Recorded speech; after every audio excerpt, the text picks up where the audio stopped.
ପଲ୍ଲବୀ କହିବେ, ଅଙ୍କଲ ଦେଖିଲେ ତ ଆପଣ, ସେ ସୁକାନଟା କେଡ଼େ ବଦମାସ, କ'ଣ କହିଲା ଏବେ ସେ? ତାପରେ ଚିତ୍ତ ଅଙ୍କଲ କହିବେ, ଆପଣ ବାଘ ମୁହଁରେ ହାତ ଦେଇ ଦେଇଛନ୍ତି। ସେ ଏମଏଲଏ ଏତେ ସହଜରେ କାହାକୁ ଛାଡ଼ିବା ଲୋକ ନୁହଁ।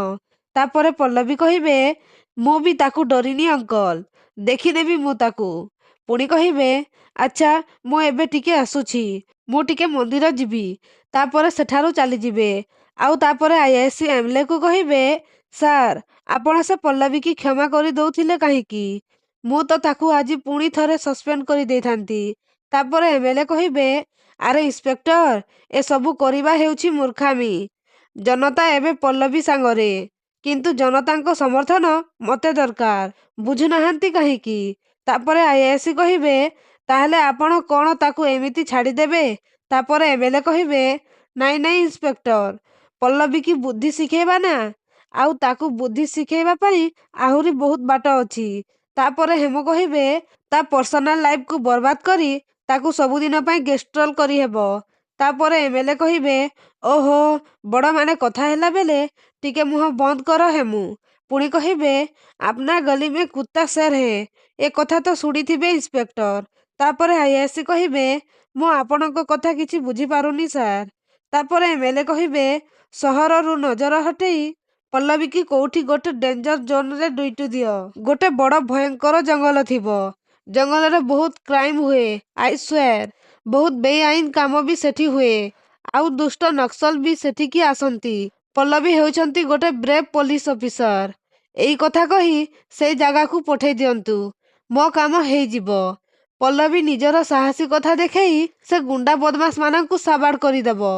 ନହେଲେ ନକ୍ସଲ ମାନଙ୍କୁ ଆରେଷ୍ଟ କରିଦେବ।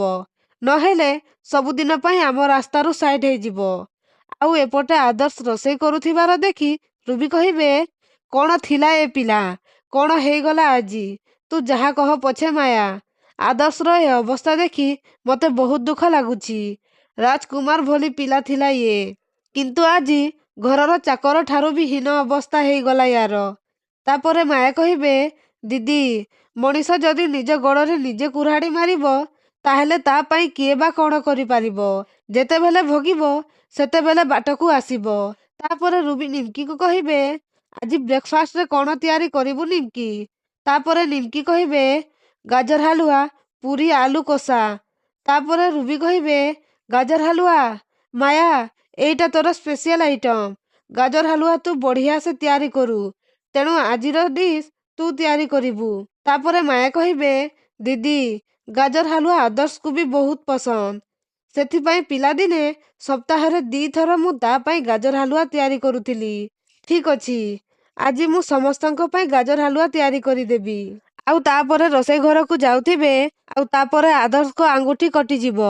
ଆଉ ଆଦର୍ଶ ଆ କହି ଚିଲ୍ଲେଇବେ। ତାପରେ ମାୟା ଦେଖି ଆଶ୍ଚର୍ଯ୍ୟ ହେଇଯିବେ। ତ ଦର୍ଶକ ବନ୍ଧୁ, ମାୟା କ'ଣ ପଲ୍ଲବୀଙ୍କ କିଚେନକୁ ଯିବେ କି? ଆମକୁ କମେଣ୍ଟ ମାଧ୍ୟମରେ ଜଣାନ୍ତୁ।